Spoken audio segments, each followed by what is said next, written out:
बिस्मिल्लाहिर्रहमानिर्रहीम, अस्सलाम वालेकुम। पाकिस्तान मॉर्निंग में आपको खुशामदीद कहते हैं। मैं हूँ इशाल अदनान। मैं हूँ मोहम्मद जुनैद हलीम। गुड मॉर्निंग, सुबह खैर। और आज क्योंकि मजदूरों का आलमी दिन है तो उन्हें खराज तहसीन पेश करते हैं। दुनिया भर में इस दिन को मनाया जाता है बुनियादी तौर पर उनसे इजहार यकजहती के लिए। बिल्कुल, उनकी जो काविशें हैं, उनकी जो मेहनत है, उनकी जो दिहाड़ी लगाते हैं, मजदूरी करते हैं, उसकी एक्नॉलेजमेंट बहुत ज़रूरी है। बिल्कुल। आज मैंने जब सुबह गूगल को सर्च किया, सर्च इंजन खोला, तो वहाँ पर भी डूडल एक नया बना दिया गया था, क्योंकि मजदूरों को वहाँ पर भी ट्रिब्यूट पेश करने के लिए, उनके साथ इजहार यकजहती करने के लिए एक नया डूडल मुतारिफ करवाया गया है। वैसे जुनैद, हम ये कहते तो हर बार हैं और अहद भी करते हैं कि हम मजदूरों की पसीना खुश्क होने से पहले उनकी मेहनत, उनकी उजरत उन तक पहुँचा देंगे। लेकिन क्या हम ये करते हैं? क्या हमारे इर्द गिर्द मजदूर तबका पिस नहीं रहा? आज भी अगर आप देखें जुनैद, तो जिन्होंने मजदूरी करनी है वो बाहर पहुंचे हुए हैं, वो सड़कों पर बैठे हुए हैं काम और हम के भी लिए। तो पहुंचे हुए हैं। दुरुस्त, हम भी तो पहुंचे हुए हैं। लेकिन हम तो जनाब पहुंचे हुए हैं आपके लिए, क्योंकि खबरें पहुंचाना ये हमारी जिम्मेदारी है। लेकिन असल जो मकसद है वो आज के दिन को मनाने की जो रूह है उसे समझना बहुत ज़रूरी है। सिर्फ ये नहीं है कि आपने छुट्टी मना ली है, आपने उसको पिकनिक के तौर पे, गेट टुगेदर के तौर पे मना लिया है, या फिर कोई इन्जॉयमेंट कर ली है। इस दिन को यकम मई को बुनियादी तौर पे ये याद रखना बहुत ज़रूरी है कि वो मज़दूर जो कि मुख्तलिफ शोबों में खदमात सर अंजाम दे रहे हैं, आपकी ज़िंदगियों को आसान बना रहे हैं, आपके लिए अपनी ज़िंदगियों को वक्फ किए हुए हैं। चाहे वो किसान हो, चाहे वो मज़दूर हो, चाहे वो घर बनाने वाले हों, चाहे वो हेल्पर्स हों, सर्विसेज प्रोवाइड करने वाले हों, सफाई करने वाले हों, ये सारे वो लोग हैं जो आपके लिए अपनी तमाम तर तवानाइयाँ सर्फ करते हैं और बदले दिन रात एक किए हुए हैं, लेकिन इनकी एक्नॉलेजमेंट नहीं है। अफसोस की बात यह है कि यकम मई के दिन मजदूर डे मनाया जाता है, लेकिन इसके बावजूद इसकी अहमियत को हम समझने से कासर हैं। तारीख का यह अहम दिन अब खुद तारीख होता जा रहा है। महंगाई इस वक्त तेज़ी से बढ़ रही है और मुतवस्त तबका ही नहीं बल्कि जो इस वक्त मिडिल क्लास या अपर क्लास है वो भी सफ़र कर रही है। तो मजदूर बेचारा, उनके घर में तो फाका कुशी की सूरत हाल पैदा हो चुकी है। जो मजदूर एक दिन कमाता है वो अपने घर को उस एक दिन कम की कमाई से चलाता है। अगर उसको एक दिन मजदूर डे को छुट्टी दी जाती है तो उसके घर में फाका कुशी का वो शिकार हो जाता है। उसके बच्चे ये सोचते हैं कि आज वो कहाँ से खाएंगे। तो अगर उन्हें यौमिया उजरत ना दी जाए, वक्त पर उनकी जो उजरत है उन्हें अदा ना की जाए, तो उनके घर आप देखें फाका होता है। जो मजदूर हैं, जो भट्टे पे काम करने वाले दिहाड़ीदार हैं, पूरे अहलो अयाल के साथ, अपने बीवी बच्चों के साथ मेहनत करते हैं, लेकिन उन्हें मकरूज कर दिया जाता है, उन्हें वक्त पे उजरत नहीं दी जाती, उन्हें टाल मटोल से काम लिया जाता है, वो बीमार हो जाते हैं, उनको छुट्टियां नहीं दी जाती हैं, उनकी खुशी है, उनकी गमी है, उसके ऊपर उनसे काम करवाया जाता है। ईदें शबरातें हैं, जिस तरह आज उन्हीं को ट्रिब्यूट पेश करने का दिन है। लेकिन आज जिस तरह से आप भी कह रही हैं, जब हम ऑफिस भी आ रहे थे तो सड़कों के ऊपर आपको ट्रैफिक तो कम दिखाई दी, लेकिन चौराहों पे, चौक्स के ऊपर आपको मजदूर दिखाई दिए जो दिहाड़ी तलाश कर रहे थे। क्यों? क्योंकि आज वो छुट्टी कर लेंगे तो उनके घर का चूल्हा कैसे चलेगा। दुरुस्त। और अगर हम कवानीन की बात करें तो लेबर कवानीन बहुत ही इंपॉर्टेंट है, उनका ख्याल रखा जाए, उन पर तवज्जो देना बहुत इंपॉर्टेंट है। इन हालात में ज़रूरत इस अमर की है कि मज़दूरों के साथ यकजहती को महज एक दिन तक महदूद ना रखा जाए, बल्कि महंगाई के हाथों तंग और माली लिहाज से कमज़ोर उन लोगों के मफादात के तहफ़्फ़ुज़ के लिए ठोस इक़दामात हुकूमत को भी उठाने चाहिए और हर इंसान को इंडिविजुअली भी उन मज़दूरों को, उन दिहाड़ीदार लोगों को का ख्याल रखना चाहिए। अगर हम बात कर ले किसी एक पर्सन की, अगर हम अपने घर में भी जुनैद किसी मजदूर को लगाते हैं दिहाड़ी के ऊपर, तो हम कहीं ना कहीं भूल जाते हैं कि उस बेचारे ने सुबह से शाम अपना पसीना बहाया है, उसकी उजरत उसको देकर रवाना किया जाए ताकि उसके घर में खाना पक सके। ये भी आपकी बात बिल्कुल ठीक है। दूसरा, जो बुनियादी उजरत है उसके अंदर भी हुकूमत को नज़रसानी करनी चाहिए। जितनी इन्फ्लेशन बढ़ चुकी है, जितना इस वक्त महंगाई में इजाफा हो चुका है, हुकूमत को चाहिए कि बजट आने वाला है, जो बुनियादी सैलरी है, जो बुनियादी तनख्वाह है, उसको भी दोबारा से रिवाइज़ किया जाए। उसमें इतना इजाफा किया जाए कि एक इज़्ज़त के साथ अपने घर को चला सके, अपनी फैमिली को चला सके, जो मज़दूर है, जो दिहाड़ीदार है। और अगर कोई मज़दूरों को उसकी वक्त पे उजरत नहीं देता तो उसे भी कटरे में लाना चाहिए। तो इस दुनिया को मनाइए ज़रूर, लेकिन उसकी जो असल रूह है उसको भी समझने की ज़रूरत है। हम आगे बढ़ते हैं अपने टॉपिक की जानिब। और जनाब, पाकिस्तान पहल नहीं करेगा, लेकिन पाकिस्तान जवाब ज़रूर देगा और जवाब के लिए वो जगह, मकाम और वक्त खुद मुकर्रर करेगा। अगर भारत की जानिब से किसी किस्म की भी दरअंदाजी की गई तो फिर पाकिस्तान चाय पिलाकर वापस नहीं भेजेगा इस बार। बिल्कुल। और पाकिस्तान और भारत के दरमियान कशीदगी और LOC पर भारतीय इश्तियाल अंगेज़ी पर गुज़श्ता रोज़ नायब वज़ीर आज़म इसहाक डार और DGISPR लेफ्टिनेंट जनरल अहमद शरीफ चौधरी ने प्रेस कॉन्फ्रेंस की थी, बड़ा ही वाजे किया, पैगाम दिया है उन्होंने पूरी दुनिया को भी और ख़ासतौर पे पड़ोसी मुल्क भारत को भी कि सूरत हाल क्या है। उन्होंने कहा कि इस मौके पे पहलगाम वाक़े में इंसानी जानों के नुकसान पर अफसोस करते हैं और किसी भी जी शऊर कौम को, जो दूरअंदेश कौम है, मुल्क है, उसको इसी तरह का मैसेज देना चाहिए था जिस तरह हुकूमत पाकिस्तान ने दिया। उन्होंने कहा कि पाकिस्तान हर किस्म की दहशतगर्दी की मजम्मत करता है, मासूम शहरियों का कत्ल काबिल मजम्मत है। अक़वाम मुत्तहिदा की सलामती काउंसिल ने भी इस हमले की मजम्मत की, लेकिन पाकिस्तान खुद दहशतगर्दी का शिकार है और बैनुल-अक़वामी बरादरी से इस खतरे से मुतल्लिक राब्ते में है। भारत खित्ते में जानबूझकर हालात को कशीदा कर रहा है। बिल्कुल, और पाकिस्तान समेत कई मुल्कों में दहशतगर्दी के वाक़यात जो हैं उनके पीछे भारत का हाथ है। ये हम सब जानते हैं कि भारत अपनी तखरीबकारियों से कभी बाज नहीं आया, वो कश्मीर के अंदर हो, वो बलूचिस्तान के अंदर, पाकिस्तान के अंदर या दीगर ममालिक के अंदर दहशतगर्दी हो, उसके पीछे भारत ही होता है। भारत हमेशा मूवीज़ के अंदर ये दिखाने की कोशिश करता है कि पाकिस्तान एक दहशतगर्द मुल्क है, पाकिस्तान के अंदर से इस तरह की तकरीबकारियाँ की जाती हैं, दूसरे मुल्कों के अंदर दरअंदाजी की जाती है, लेकिन असल हकीकत कुछ और है। इस हकीकत पर अब पर्दा उठने को है। शौकत पराचा साहब भी हमारे साथ मौजूद हैं, उनसे बात कर लेते हैं। सीनियर सहाफ़ी हैं, आपको वेलकम कहेंगे। पराचा साहब, कितना वाज़ेह पैगाम है पूरी दुनिया के लिए, पड़ोसी मुल्क भारत के लिए, DGISPR की तरफ से, नायब वज़ीर आज़म वज़ीर ख़ारजा की तरफ से न्यूज़ कॉन्फ्रेंस की गई और उन्होंने कहा कि जंग शुरू तो आप करेंगे लेकिन उसके रास्ते का तयन फिर हम करेंगे। तो क्या जो भारत है अपने ही बिछाए हुए जाल के अंदर फंस चुका है, क्योंकि उन्हें वो हिमायत तो हासिल नहीं हो रही जो वो चाह रहे थे दुनिया भर से? के पौनियों से इस तरह से पाकिस्तान की क़यादत ने ये केस प्लीट किया है दुनिया के सामने भी और इस खित्ते के अवाम के सामने भी। यानी अब तो भारत में बज़ातिर खुद आवाज़ें उठ रही हैं कि ये क्या चीज़। दो एस्पेक्ट हैं। नंबर वन, जो पहलगाम है क्या था, कैसे हुआ, ये तो क्लियर हो गया। पाकिस्तान कोई इससे किसी किस्म का लेना नहीं है। भारत के अंदर से ही सारा कुछ हुआ है। भारत की अपनी तहकीकात करे और फिर भारत आगे बढ़े तहकीकात से। जहाँ तक पाकिस्तान का ताल्लुक है, वज़ीर आज़म मियाँ शहबाज शरीफ ने वादे तौर पर पेश कर दी है, अगर कोई इंडिपेंडेंट और न्यूट्रल इंक्वायरी करवाता है इंडिया, तामन के लिए तैयार। दूसरा इसका पहलू है, शौकत पराचा साहब, जो पहलगाम वाक़े की बात आप कर रहे हैं और जिस तरह से तमाम हक़ाइक़ इस वक्त DGISPR की जानिब से भी सामने लाए गए हैं कि वो वाक़या किस तरह से पेश आया।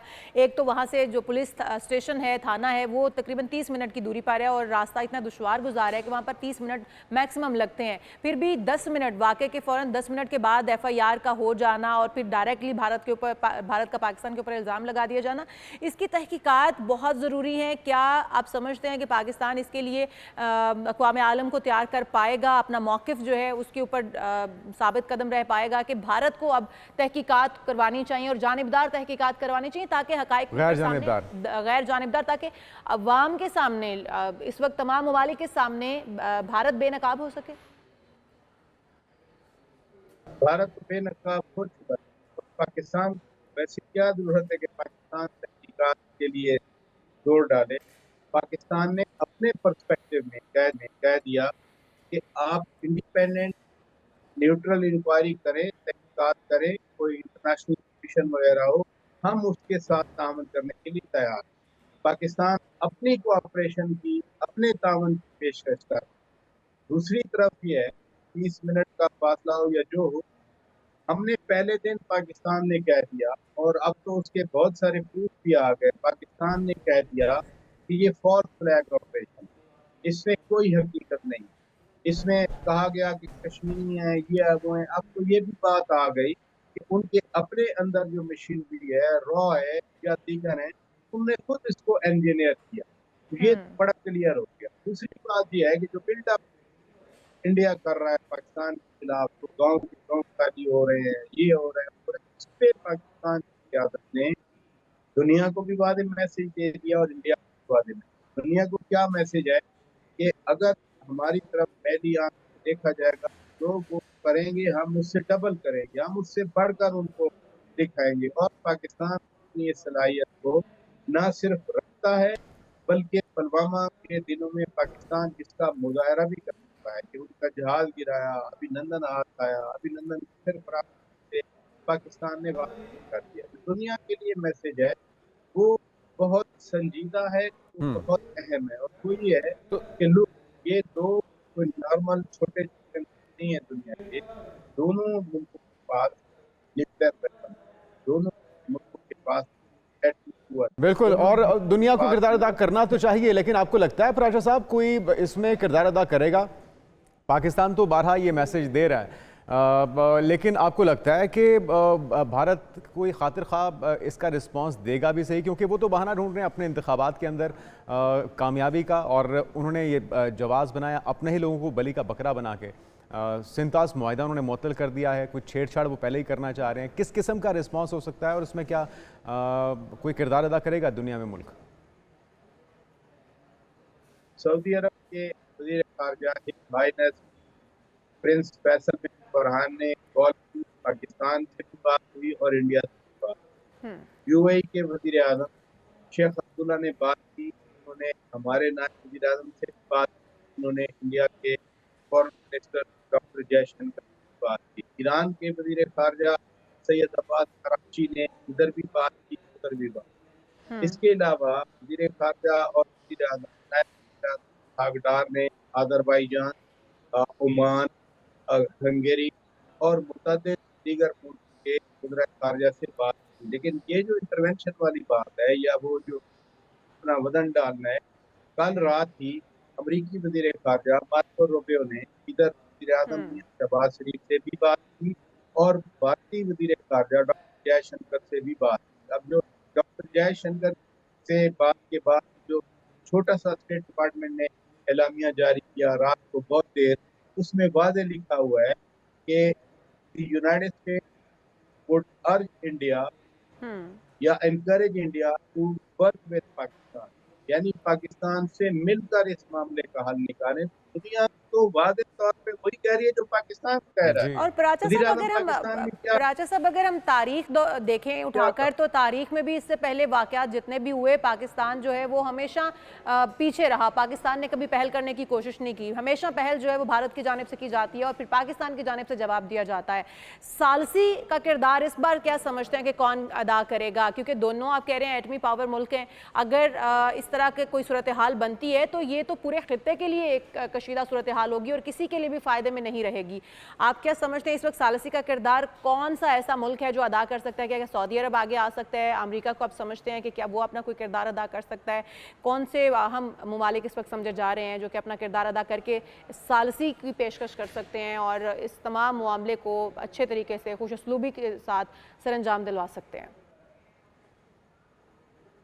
दो पहलू हैं इस बात के। नंबर 1, ये जो पाकिस्तान का आपने न्यूक्लियर कहा खतरा है, खतरा रियल है, खतरा जेन्युइन, इसलिए कि दोनों मुल्कों के पास एटॉमिक पावर है और फिर उनके पास डिलीवरी सिस्टम है। ये नहीं है कि आप जहाज मार गिराएंगे तो बम किधर जाएगा। मिसाइल हैं, जहाँ से मर्जी आप मिसाइल मारें, लॉन्ग रेंज मिसाइल हैं, दोनों मुल्कों के पास न्यूक्लियर वॉरहेड ले जाने की कैपेसिटी रखते हैं।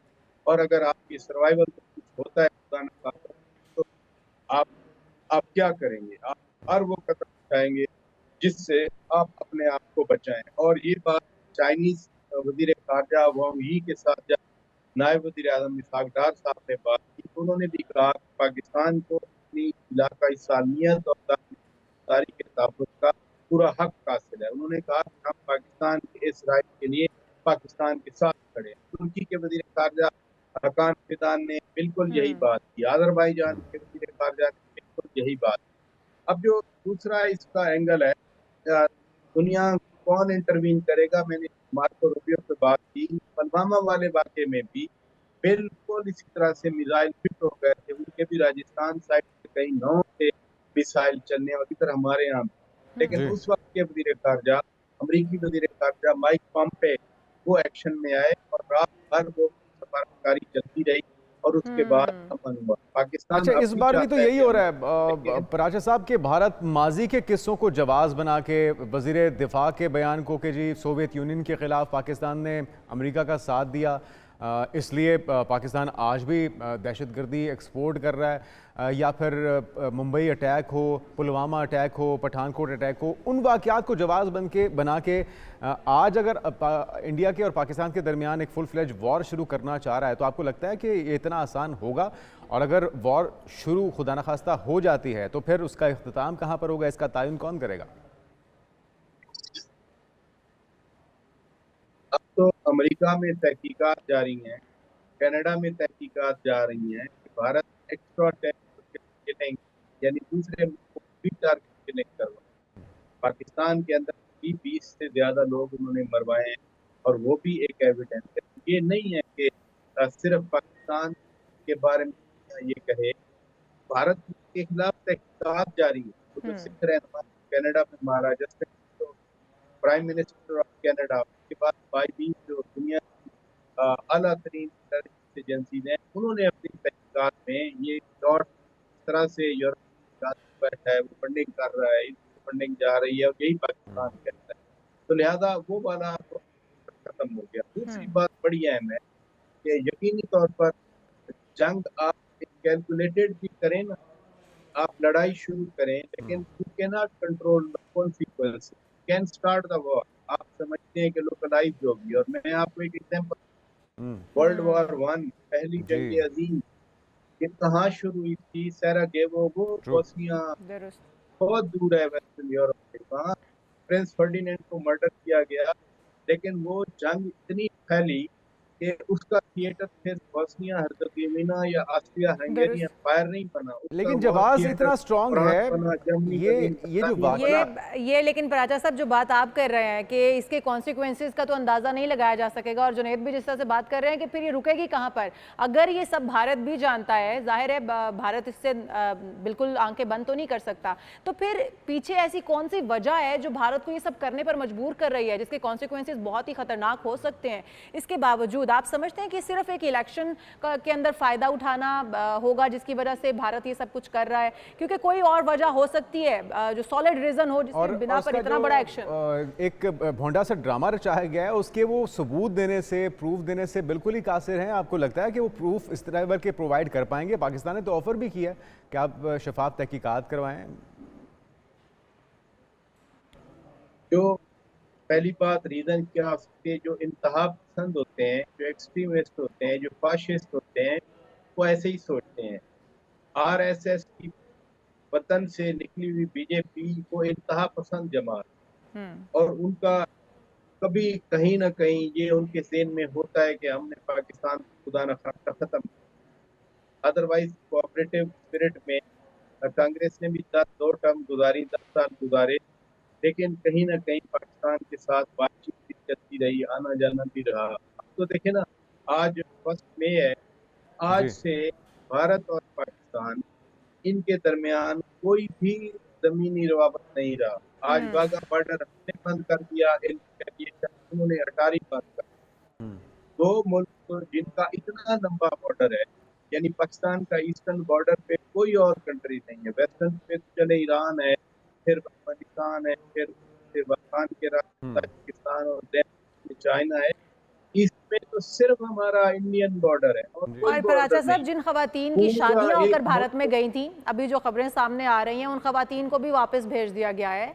तो ये सारी सूरत हाल अगर भारत इसी तरह से करता रहा तो क्या तमाम रास्ते तो वैसे ही बंद हो चुके हैं, वो ज़मीनी हो, वो फ़ज़ाई हो। बिल्कुल ठीक है। ये जो पराचा साहब मामला है कि जो सेंटिमेंट्स हैं, अगर पाकिस्तान की आवाम की बात की जाए, वो जंग से खौफज़दा नहीं है, लेकिन वो ईंधन कम अज़ कम नहीं बन रहे इस जंग के अंदर। मीडिया भी, हमारा मीडिया हमेशा से माजी में भी बड़ा जिम्मेदाराना किरदार अदा करता रहा है। उनके मीडिया को देखा जाए तो वो शायद चाह रहे हैं कि अपनी गवर्नमेंट को उकसाएं कि फुल फ्लेज वॉर शुरू की जाए। तो इस रवैये को कैसे देखते हैं जो भारतीय मीडिया का है और भारतीय आवाम का है? नहीं, मीडिया नहीं उकसा रहा। जब फॉल्स फ्लैग ऑपरेशन है, जब ये माना जा रहा है इधर पाकिस्तान में, तो फिर ये बाकायदा प्लान्ड है, ये प्री प्लान्ड है, और उसमें तमाम कंपोनेंट को पहले से ही प्लान के मुताबिक तैयार किया गया। और ये ट्रिगर रिएक्शन होता है कि अगर 4 चैनल फर्क या एक लाइन पे वो उधम मचा रहे हैं, तो बाकी चैनल पे भी प्रेशर आ जाता है उसी लाइन के मुताबिक चले।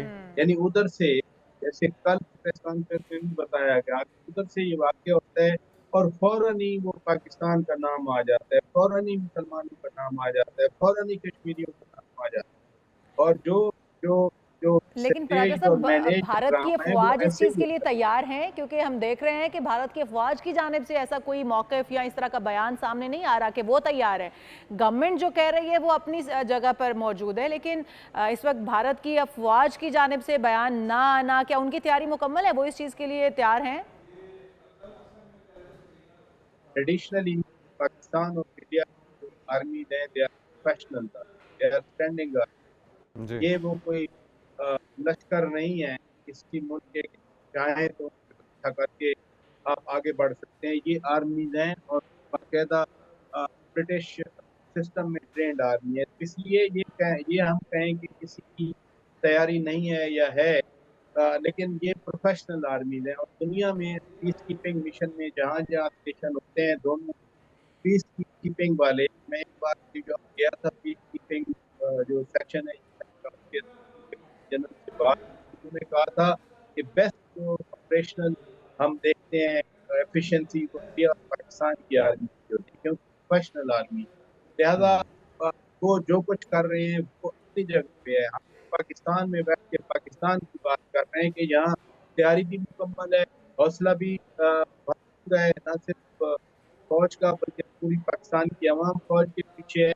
और जो क़यादत है बेशक, वो बेशक। पुरअज़्म है कि किसी भी सूरत में पाकिस्तान का जो मफाद है उसका हर सूरत तहफ़्फ़ुज़ बिल्कुल किया जाए। सही है, बिल्कुल। ये बड़ा रोज़े रोशन की तरह अया है ये सूरत हाल। पाकिस्तान बता चुका है कि हम आगाज़ तो नहीं करेंगे, लेकिन फिर जवाब ऐसा होगा कि आपको माजी के जो जवाब हैं वो शायद भूल जाएं। लेकिन अगर लॉस की बात की जाए तो जो जितना बड़ा मुल्क है जिसके पास खोने को ज़्यादा है, वो उतना ही ज़्यादा नुकसान भी तो उठाएगा। तो इस सूरत हाल में अगर खुदा न खास्ता जंग हो जाती है तो लॉस किसका किसका कितना होगा, फराचा साहब? मैंने पहले भी बताया कि जंग आप शुरू करते हैं, आप कैलकुलेटेड मोटिव होते हैं या आपकी कैलकुलेटिव स्ट्रेटजी होती है, लेकिन जैसे जैसे जंग फैलती है, इवन अफराद के दरमियान लड़ाइयाँ देख लें कि शुरू में नहीं पता होता कि ये लड़ाई किस डायरेक्शन में जाएगी, लेकिन अगर में घरों में देख लें तो ये तो दो मुल्क हैं न्यूक्लियर टेक्नोलॉजी के पास है। अब कितना हम्म। किसका नुकसान होगा, ये तो खैर अनइमेजिनेबल है और ऐसा सोचा भी नहीं जा सकता कि इस खित्ते में न्यूक्लियर जंग हो, क्योंकि ये जो वो नंबर 1 है पॉपुलेशन में और हम नंबर 5 है पॉपुलेशन, जी। यानी दुनिया दुरुस्त। की 8 अरब आबादी में से 1/4 तो इस खित्ते में रहती है। जी। तो आप एक 1/4 पॉपुलेशन के बारे में न्यूक्लियर जंग की तैयारी हो रही है या even talk of the nuclear war है। हिरोशिमा में गया, म्यूजियम देखा जहाँ एटम बम गिरा था, यानी अभी भी आप जो पिक्चर हैं, स्टिल पिक्चर हैं, उनको देख के खौफ आता है। दुरुस्त। लेकिन ये जुनून जिसकी मैं पहले बात कर रहा था, जंगी जुनून उनके सर पे सवार है, सहाबतन ऐसे ही सोचते हैं, वो लिमिटेड और उनका भारत का ऑब्जेक्टिव जंगी होता है, जुनून लेकिन वो पराचा साहब इस वजह से भी है शायद कि पाकिस्तान ने हमेशा जवाब बड़े माज़रत ख़्वाहाना रवैये की वजह की तरफ से दिया है। ना कभी पाकिस्तान की जानिब से उस तरह का जवाब दिया गया कि भारत को होश के नाखून लेने पड़ते। भारत को समझ आती कि पाकिस्तान इस वक्त कहाँ पर लेकिन खड़ा है और पाकिस्तान 2019 जवाब किस तरह से दे में जिस सकता तरह है। का जवाब दिया गया था फरवरी में, वो मेरे ख्याल में काफ़ी है दुश्मन को ये बताने के लिए कि हम पूरी इस्तिताअत रखते हैं, वो किसी भी लिहाज से हो, बरी हो, बहरी हो या फिर फ़िज़ाई हो। बहुत शुक्रिया शौकत पराचा साहब हमारे साथ मौजूद थे। और भारत के अंदर एक माहौल बनाया गया है, हवा दी जा रही है, चिंगारी दी जा रही है इस आग को मज़ीद भड़काने के लिए, लेकिन इसके अंदर सभी जलेंगे। इसके अंदर कोई तफरीक नहीं होगी। अगर खुदा न खास्ता ये आग फैल जाती है तो इसके अंदर जिम्मेदाराना काम करना चाहिए, लेकिन हम देख फनकारों रहे को, हैं कि आर्टिस्ट फनकारों को भी भी बख्शा नहीं जा रहा। बख्शा नहीं जा रहा। हानिया आमिर हो गई या माहिरा खान हो गई, जिन्हें बड़ा पसंद किया जाता है भारत के अंदर, उनके सोशल मीडिया अकाउंट्स जो हैं वो वहाँ इस से कदर ब्लॉक खौफजदा कर दिए हैं गए हैं। बिल्कुल।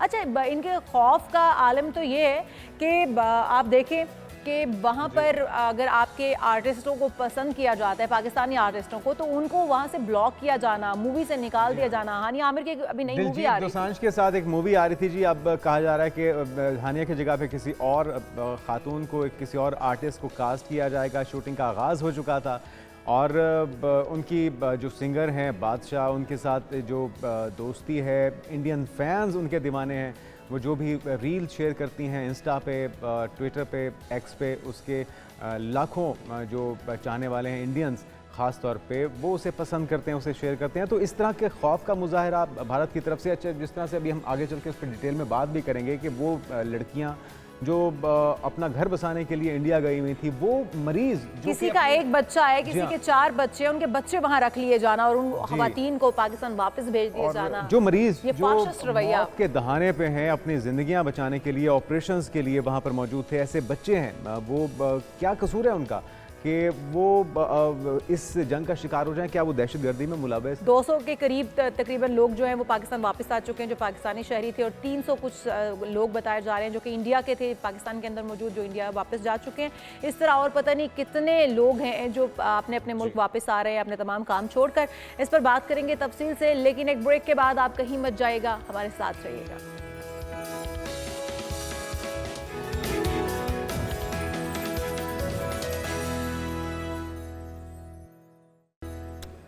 नाज़रीन वेलकम बैक। और PSL सीजन 10 के अंदर अनहोनी हो चुकी है, वो हो चुका है जो आज तक नहीं हुआ था, और ये हुआ है जनाब कि इस्लामाबाद यूनाइटेड को शिकस्त हो गई है जो अभी तक नाकाबिले तस्खीर बनी हुई थी। 19वें मैच में फाइनली लाहौर ने जनाब, लाहौर कलंदर्स ने उन्हें पिछाड़ा है, और इस बुरे तरीके से पिछाड़ा है कि लगा ऐसे है जैसे मुल्तान सुल्तान्स की टीम खेल रही हो, जो कि पॉइंट्स टेबल पे भी सबसे नीचे है। लेकिन बहरहाल कभी ना कभी तो हारना ही था, और यही हम बात कर रहे थे कल के प्रोग्राम में भी कि अगर मोमेंटम बनाना है, अगर मैचेस को कांटेदार करना है, तो फिर इस्लामाबाद यूनाइटेड को शिकस्त देनी होगी, और ऐसा ही किया। एक ज़बरदस्त टोटल बनाया पहले खेलते हुए लाहौर कलंदर्स ने, और उसके बोझ तले जो है इस्लामाबाद यूनाइटेड दब गई है। 88 रन से उन्हें हराया है। 39 रन और 3 विकेट लेने वाले सिकंदर रजा को मैच का बेहतरीन खिलाड़ी इसमें करार दिया गया। हारिस रऊफ की बात की जाए तो ज़बरदस्त बॉलिंग किया जनाब उन्होंने कल। 4 खिलाड़ियों को भेजा पवेलियन में, सिकंदर रजा ने 3, जबकि शाहीन आफरीदी, आसिफ अफरीदी और टिम कैरन ने 1-1 विकेट अपने नाम की है। तो यूं लाहौर कलंदर्स का इवेंट में 7वीं, जबकि इस्लामाबाद यूनाइटेड का 6ठा ये मैच था। पॉइंट टेबल पे कौन कितने नंबर बना चुका है, कौन आगे है, कौन पीछे है, और आने वाले दिनों में कैसे कैसे मैचेस देखने को मिलेंगे, इसके लिए ज़रा रुख करते हैं इशाल का। इशाल मौजूद हैं पॉइंट टेबल के साथ। इशाल, क्या ज़रूरत है हमारी क्रिकेट चाय की? Thank you Junaid. मैं बताती हूँ आपको, पॉइंट्स टेबल मेरे सामने ओपन हो चुका है। इस्लामाबाद यूनाइटेड, जिस तरह से आप बता भी रहे हैं कि इस्लामाबाद यूनाइटेड से ये तवक्कुआत नहीं थी, लेकिन इसके बावजूद इस्लामाबाद यूनाइटेड तवक्कुआत से बरक्स खेला, और मैं खुद इस्लामाबाद यूनाइटेड को सपोर्ट कर रही थी, क्योंकि मुझे लग रहा था कि इस्लामाबाद यूनाइटेड जो है वो हमेशा की तरह नाकाबिले तस्खीर रहेगा और उसको हराना नामुमकिन है। लेकिन लाहौर ने वो कर दिखाया। लाहौर इस वक्त आप देख रहे हैं कि जिस तरह से उन्होंने 89 रन से हराया, एक अच्छा मार्जिन था। इस्लामाबाद यूनाइटेड किस तरह से ढेर हो गई, और इस्लामाबाद यूनाइटेड ने किस तरह से अपनी हार, पहली हार जो है वो यकीनी बनने दी। इस्लामाबाद को अगर हम देखें, इस्लामाबाद यूनाइटेड ने 6 मैचेस खेले हैं जनाब, जिसमें से 5 मैचेस उन्होंने विन किए हैं और 1 वो हार चुके हैं। अगर एक मैच जो उन्होंने हारा है अब तक, तो वो है लाहौर कलंदर के हाथों हारा। पॉइंट्स टेबल पर 10वीं पोजीशन पर बरकरार है इस्लामाबाद यूनाइटेड। उसके बाद अगर हम बात करें लाहौर कलंदर्स की, तो लाहौर कलंदर्स ने 7 मैचेस खेले हैं अब तक, 4 मैचेस जीते हैं और 3 मैच लाहौर कलंदर हार गई है। लेकिन पॉइंट्स टेबल पर 8वीं पोजीशन पर अभी भी लाहौर कलंदर बरकरार है। तो अगर हम फेवरेट टीम्स की बात करेंगे तो मैं आपको बताऊंगी कि इस वक्त फेवरेट टीम कौन सी करार दी जा रही है। उसके बाद हम बात करते हैं क्वेटा ग्लैडिएटर्स की। तो 6 मैचेस खेल चुके हैं क्वेटा ग्लैडिएटर्स और 4 मैचेस जीत भी चुके हैं, 2 मैचेस हार भी चुके हैं, और पॉइंट्स टेबल पर पोजीशन जो है वो है 8। उसके बाद अगर हम बात करें कराची किंग्स की, तो जनाब कराची किंग्स 6 मैचेस खेल चुकी है, 3 हारी है और 3 ही जीते हैं मैचेस। बराबर जा रहे हैं इस वक्त, जितने मैचेस उन्होंने हारे हैं उतने ही मैचेस जीते हैं, और पॉइंट्स टेबल पर इनकी पोजीशन 6 है। अभी तक ये 6 नंबर पर बरकरार हैं। पेशावर ज़ल्मी की बात करें जनाब, तो बाबर आजम हमेशा की तरह उनकी परफॉर्मेंस अब कुछ बेहतरी आ रही है उसमें, लेकिन उनकी टीम सफ़र करती हुई नज़र आ रही है। उन्होंने 6 मैचेस खेले हैं, 2 जीते हैं और 4 अनफॉर्चुनेटली वो हार गए हैं, और इसके साथ ही उनकी पोजीशन टेबल पर, जो पॉइंट्स टेबल पर पोजीशन है वो है 4। और हम देख रहे हैं कि काफ़ी सफ़र कर रहे हैं बाबर आजम गो के इस वक्त लर्न भी कर रहे हैं लेकिन विन नहीं कर पा रहे। लेकिन उम्मीद है कि आइंदा आने वाले दिनों में उनकी जो परफॉर्मेंस में बेहतरी आ रही है उससे वो विन की सिचुएशन में भी आ ही जाएंगे। उसके बाद मुल्तान सुल्तान है जनाब, मोहम्मद रिजवान की टीम, हमारे कौमी कप्तान, लेकिन कप्तान होने के बावजूद वो सफ़र कर रही है उनकी टीम, और उनकी टीम इस वक्त PSL के जो सीज़न है उससे बाहर हो चुकी है। उनकी परफॉर्मेंस इतनी शानदार रही है कि वो खुद ही टीम से निकलना चाहते थे शायद, क्योंकि 7 मैचेस खेले हैं मुल्तान सुल्तान ने, 1 मैच अभी तक जीता है और 6 मैचेस हारे हैं। बहुत ही मैं समझती हूँ कि बुरी परफॉर्मेंस रही है इनकी पीएसएल के अंदर, और पॉइंट्स टेबल पर अभी पोजीशन 2 है। तो हम जुनेद की तरफ चलते हैं वापस। बिल्कुल इशाल, आपने बता दिया कि पॉइंट्स टेबल पे कौन कहां पर मौजूद है, लेकिन अभी भी उम्मीद है, तवक्को रखते हैं कि दीगर टीमें भी बढ़ के सामने आएंगी। जिस तरह लाहौर कलंदर्स ने इस्लामाबाद को शिकस्त दी है, कोई और भी टीम थोड़ा सा जिगरे का मुजाहरा करे।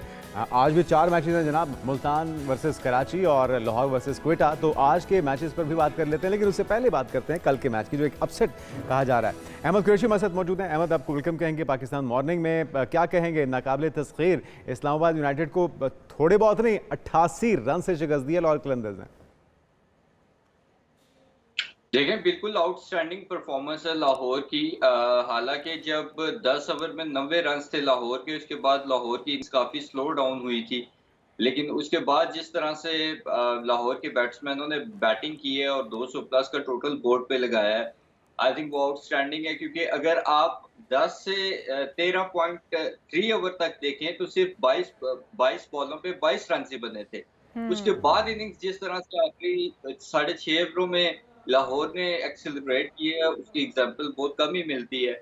और फिर ना सिर्फ बैटिंग आउटस्टैंडिंग हुई, जब बॉलिंग पे आए तो आई थिंक कि जिस तरह से बैक टू बैक विकेट्स गिरती रही इस्लामाबाद यूनाइटेड की। इस्लामाबाद यूनाइटेड वो इस्लामाबाद यूनाइटेड लग ही नहीं रही थी जो throughout the tournament unbeaten आई है। तो अहमद, इसकी वजह क्या समझते हैं? क्या होम ग्राउंड से यहाँ तक आना, लाहौर स्टेडियम उन्हें सूट नहीं किया, या फिर लाहौर कलंदर कुछ बढ़ चढ़ कर खेली, उसकी परफॉर्मेंस इतनी शानदार थी कि इस्लामाबाद यूनाइटेड उनके सामने चल नहीं पाई? मेरे ख्याल में लाहौर की परफॉर्मेंस बहुत आउटस्टैंडिंग थी। लाहौर ने अपने सारे बॉक्सेस टिक किए हुए थे मैच में, और कहीं पे भी ऐसा नहीं लगा कि लाहौर ने कोई ऐसी मिस्टेक्स की हैं कि मैच उन्हें कॉस्ट कर जाए। दूसरी तरफ अगर इस्लामाबाद यूनाइटेड को अगर हम देखें तो इस्लामाबाद यूनाइटेड का बैटिंग ऑर्डर अगर हम इस टूर्नामेंट के स्टार्ट से देखें तो बहुत ज़्यादा इर्द-गिर्द घूम रहा था साहबजादा फरहान की जिन मैचेस में 50s या 100s हुए हैं, वहाँ इस्लामाबाद बड़ा आराम से वो मैचेस जीता है। इसीलिए कहते हैं कि जो T20 के मैचेस हैं वो बनते भी पावर प्ले में और बिगड़ते भी पावर प्ले में। अगर आपको अच्छा स्टार्ट बैटिंग में मिल गया पावर प्ले में, तो फिर आप बड़ा टोटल सेट कर सकते हैं या आपके लिए चेस करने में आसानी होती है। लेकिन अनफॉर्चुनेटली क्योंकि इस्लामाबाद के ओपनर और उसके बाद जिस तरीके से फिर अपर ऑर्डर, फिर मिडिल ऑर्डर, लोअर ऑर्डर सारे बैक टू बैक आउट हुए हैं कि कोई चांस लग नहीं रहा था। जो मोमेंटम की बात कर रहे थे हम, इस्लामाबाद यूनाइटेड का टूटा तो है। अब क्या समझते हैं कि कौन सी टीम और है जो इस्लामाबाद यूनाइटेड को पछाड़ सकती है? मुकाबला जो है वो अब किसी और टीम के साथ अगर इस्लामाबाद यूनाइटेड का होता है तो वहां से भी हारने का मार्जिन हो सकता है। देखिए, अगर इस तरह की मिस्टेक्स करेंगे, बैटिंग बॉलिंग में कोई सर पाँव नहीं नजर आएगा, तो फिर तो कोई भी टीम हरा सकती है। क्या बाबर आजम की हरा सकती है? रिजवान की टीम हरा सकती है? मतलब रिजवान की टीम तो वैसे ही बाहर होगी, क्या बाबर आजम की टीम हरा सकती है? समझते हैं उनकी टीम में पेशावर ज़ल्मी पोटेंशियल है कि पेशावर ज़ल्मी हरा सके इस्लामाबाद यूनाइटेड को, लेकिन उसके लिए पेशावर ज़ल्मी को अपनी फुल स्ट्रेंथ पे खेलना होगा। एक दूसरे पे डिपेंडेंट होने के बजाय हर प्लेयर को खुद अपनी रिस्पॉन्सिबिलिटी लेनी पड़ेगी। पेशावर ज़ल्मी ने स्ट्रगल इस वजह से किया है कि सैम अयूब जब वापस आया इंजरी से 1-2 मैचेस में उसने अच्छी परफॉर्मेंसेस दी, लेकिन उसके बाद वो एकदम से आउट ऑफ फॉर्म हो गया। बाबर आजम एक मैच में अगर 50 कर दें तो फिर 4 मैचेस में उनके रन ही नहीं आते। मोहम्मद हारिस, टॉम कैलर-फॉर्टमोर या फिर मिचेल ओवन, ये कुछ ऐसे प्लेयर हैं जो अच्छी बैटिंग करते हुए आ रहे हैं। बॉलिंग में अली रजा के अलावा अगर हम देखें तो काफी हद तक स्ट्रगल किया पेशावर ज़ल्मी ने, खासतौर पे स्पिनर्स को लेके। अब स्पिनर्स को भी वो मेहरान मुमताज अगर अच्छी बॉलिंग करता है या सुफियान करता है तो उनको कंसिस्टेंट चांसेस नहीं देते, उनको बार बार चेंज करते हैं। तो बहुत सारे मसाइल हैं पेशावर ज़ल्मी के साथ। मुल्तान अच्छा, जो मसला बाबर आजम के साथ है अहमद, उसके ऊपर काफ़ी तनकीद भी हो रही है और हर दिन नहीं होती है, लेकिन बाबर आजम कह रहे हैं कि वो किसी तनकीद का जवाब नहीं देंगे, वो मैदान में परफॉर्म करके दिखाएंगे। तो ये वो परफॉर्म कब करके दिखाएंगे? तनकीद का जवाब तो वो नहीं दे रहे, लेकिन जवाब जिस तरह से भी देना है मैदान में ही देना है, आखिर कब देंगे? मेरे ख्याल में बाबर आजम से ये सवाल पूछे जाते रहेंगे और बाबर आजम यही जवाब देते रहेंगे क़यामत तक, क्योंकि जब तक आप बातों से ज़्यादा परफॉर्मेंसेस पे ध्यान नहीं देंगे तब तक आप इसी तरह की परफॉर्मेंसेस आपकी आती रहेंगी। 2013 के एशिया कप के बाद अगर आप देखें तो बाबर आज़म की कोई ख़ास परफॉर्मेंस नहीं है, उसका एक 100 भी नहीं है। तो मेरे ख़्याल में कि बाबर आज़म को अपनी परफॉर्मेंस पे ध्यान देना चाहिए, क्योंकि ये बात तो वो कोई 50 दफ़ा कह चुके हैं, मैं मैदान में जवाब दूँगा। हमें भी इंतज़ार है कि पता नहीं वो कौन-सा मैदान है जिस पे पाकिस्तान का मैच होगा और बाबर आज़म सबको जवाब देंगे। एक वर्ल्ड क्लास प्लेयर है, उन्होंने सबको आदत डाली है हर मैच में 50 और 100 करके ज़बरदस्त बैटिंग करके पाकिस्तान को मैचेस जिताने की। तो अच्छा, जो ज़ाहिर है अब फैंस हैं जब वो उनके आउट ऑफ लिए क्या फॉर्म। मैसेज है अहमद के अब उन्हें भी मूव ऑन कर जाना चाहिए? बाबर का एक ज़बरदस्त क्रिज्मा था और उन्होंने लीड भी किया, उन्होंने एक किंग की हैसियत से सरबराही भी की है पॉइंट्स टेबल के ऊपर भी, लेकिन अब वो जो तवक्कुआत लगाए बैठे हैं शायद उस तरह की परफॉर्मेंस ना आ पाए बाबर से। नहीं, ऐसा नहीं है। मेरे ख़्याल में बाबर कम बैक करेगा और बाबर का जब कम बैक होगा वो काफ़ी स्ट्रॉन्ग होगा।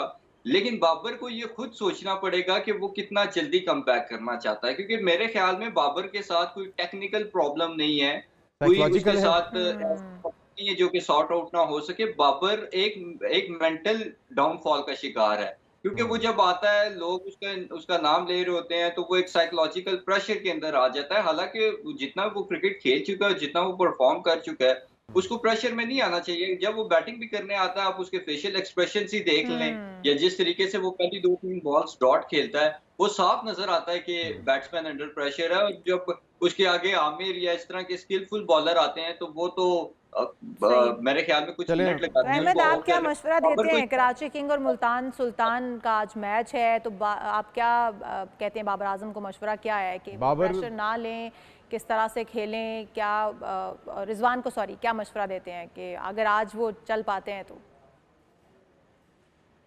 देखिए, रिज़वान बेचारा तो जब से उसने कहा है कि या तो विन है या तो लर्न है, वो लर्न ही उसको मिल रहा है, क्या पाकिस्तान क्रिकेट टीम में, क्या पीएसएल में।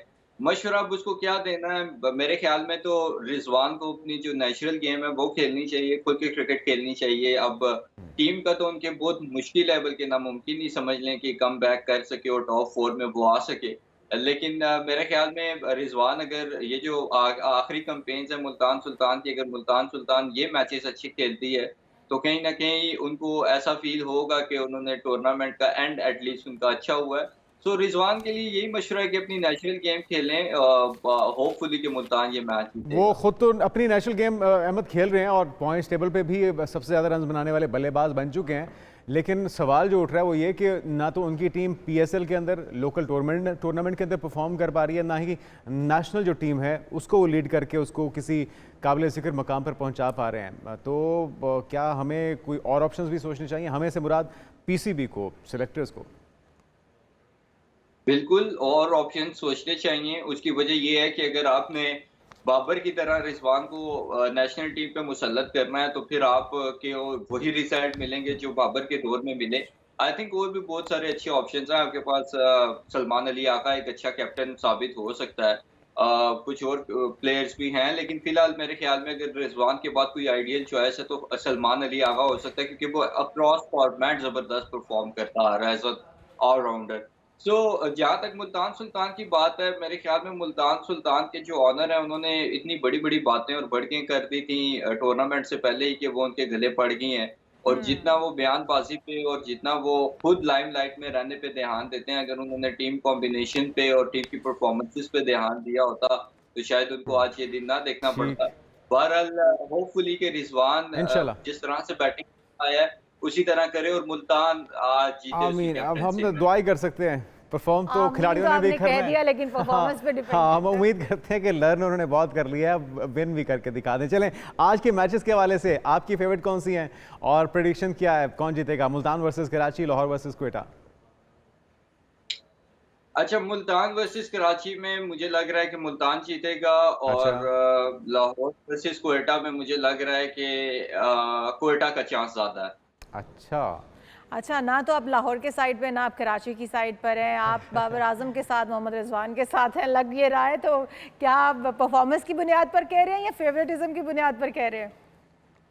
नहीं, फेवरेटिज्म की बुनियाद पे नहीं कह रहा। आई थिंक कि जिस तरह से क्वेटा ने लास्ट मैच भी जीता और जिस तरह से क्वेटा का एक लंबा चौड़ा बैटिंग ऑर्डर है और फिर उनकी बॉलिंग भी अगर आप देखें तो इतनी स्ट्रांग और ज़बरदस्त है कि वो उनका इतना पोटेंशियल है कि वो लाहौर को हरा सकें। ऑल्दो कि लाहौर ने इस्लामाबाद को बड़ा ज़बरदस्त हराया है। अगर मुल्तान की हम बात करें तो मुल्तान को जो पिछले मैचेस में लर्न मिलता आ रहा है, आई थिंक कि मुल्तान में इस वक़्त अच्छा खासा गुस्सा पाया जाता है और वो गुस्सा आज कराची पे निकलेगा।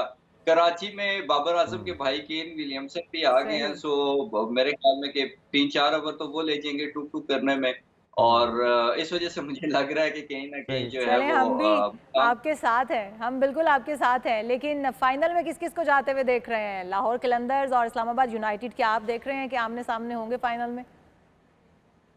देखिए, ये तो अभी कहना काफ़ी कबलस वक़्त होगा, लेकिन मुझे लग रहा है कि इस्लामाबाद यूनाइटेड तो ख़ैर जा ही रही है फाइनल में। लेकिन उसके साथ-साथ मुझे लगता है कि लाहौर और कहीं न कहीं क्वेटा का भी मुझे लगता है कि चांस है कि क्वेटा भी फाइनल खेल सके और अगर क्वेटा फाइनल में गई तो मुझे लगता है कि क्वेटा आराम से फाइनल जीत जाएगी। वाह! बिल्कुल ठीक, लेकिन उसके लिए शर्त यह है कि फाइनल में पहुंचना भी है ना तो उसके लिए उम्मीद करते हैं कि मैचेस जीतेंगे और फाइनल तक पहुंचेंगे।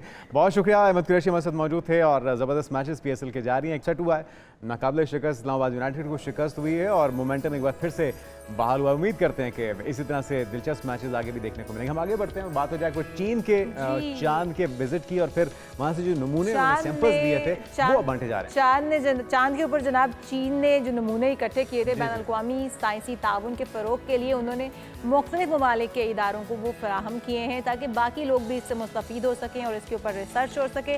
ये नमूने चीन के 2020 के चोंग-ई-5 लोनर मिशन के दौरान जमा किए गए थे और इन नमूनों में मुख्तलिफ किस्म के वहाँ पर जो ज़र्रात मिले, मट्टी मिली, चट्टानें मिली, वहाँ से लाई गई हैं और इनके ऊपर आप जो है वो रिसर्च यानी कि जो तबरुकात हैं वो बांटी जा रही हैं। तबरुकात आप लेना चाहेंगी? अच्छा नहीं जुनैद, पता है क्या है वो रिसर्च इसके ऊपर ये होगी कि वहाँ पर क्या ज़िंदगी मुमकिन है कि आप और मैं वहाँ पर जाके प्लॉट ले सकते हैं। जिंदगी के आसार हैं तो आप जाना चाहेंगी? डेफिनेटली, यहाँ पे जंग लगने वाली है, बेहतर है कि वहाँ पे जाके आप या किसी कंपेनियन को लेके जाएंगे? मैं सोच रही हूँ कि आपका भी प्लॉट ऊपर बुक करवा दूँ। ठीक है, अच्छा जी, बहरहाल ये नमूने बांटे जा रहे हैं रिसर्च के लिए, जिस तरह इशाल आपको बता रही हैं, तो एक अच्छा है और उसके अंदर पाकिस्तान भी शामिल है जनाब, जिनको चाइना की तरफ से नमूने दिए जाएंगे। नेशनल स्पेस एडमिनिस्ट्रेशन CNSA ने 6 ममालिक के 7 तहकीकाती इदारों को ये कीमती नमूने फराहम किए हैं, जिनमें पाकिस्तान है, अमेरिका है, बरतानिया, फ्रांस, जर्मनी और जापान शामिल है। अच्छा, वैसे अब ये देखें कि चाइना की जितनी भी अमेरिका के साथ दुश्मनी हो, इसके बावजूद चाइना ने ये अच्छी बात है, बड़ेपन का मुजाहरा है कि आप रिसर्च के मामले में, आप इनोवेशन के मामले में, आप सारी चीज़ें जो हैं इसके अंदर आप शेयरिंग करते हैं। कुछ दिन पहले आप ही शायद मेरे साथ शेयर कर रहे थे कि चाइना के अंदर, अमेरिका के अंदर बायकॉट किया गया है चाइनीज प्रोडक्ट का, लेकिन चाइना ने इसके बाद ऑर्डर ले लिया जी। वो शर्ट्स 1 लाख से ज़्यादा शर्ट्स की ऑर्डर दिया है अमेरिका की एक कंपनी ने चाइना को, जिसके ऊपर बायकॉट चाइना लिखा हुआ है। तो वो भी ऑर्डर ले लिया चाइना और चाइना ने बना उनको घर से बिजनेस करने से, उनको घर से बिजनेस करने से उन्होंने बड़े मजे से उसके ऊपर लिखा है बायकॉट चाइना और वो प्रिंट करके अमेरिका को भेज दिया। उन्होंने कहा हमें सिर्फ बिजनेस से मतलब है, हमारी तरफ से भाड़ में। बहुत अच्छा है, ये इसी तरह की सोच होनी चाहिए। जो तरक्की याफ्ता कौमें हैं वो ऐसे ही तरक्की करती हैं, बुग्ज लेके, कीना लेके। आप जापान की मिसाल देख लीजिए, उनके पास फौज ही नहीं है, उन्होंने अपने माजी से सबक सीखा है और ख़ुद को साबित किया है।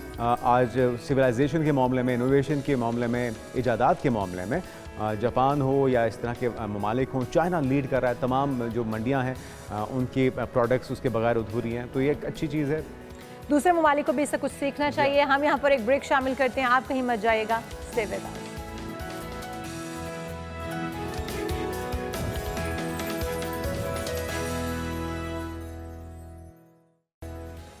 जी वेलकम बैक, गुड मॉर्निंग। और भारत का जंगी जुनून थमने का नाम नहीं ले रहा। उनके अपने शहरी, उनके जो इस जारहाना इक़दाम हैं उससे महफूज नहीं है। काफिला जिसकी हम ब्रेकिंग न्यूज़ भी अभी चंद लम्हे पहले चला रहे थे, मासूम शहरी भारत के जंगी जुनून का शिकार हुए हैं। काफिला जो कि सरहद की तरफ बढ़ रहा था और एक ट्रक ड्राइवर फौज के काफिले के अंदर मौजूद ड्रंक था।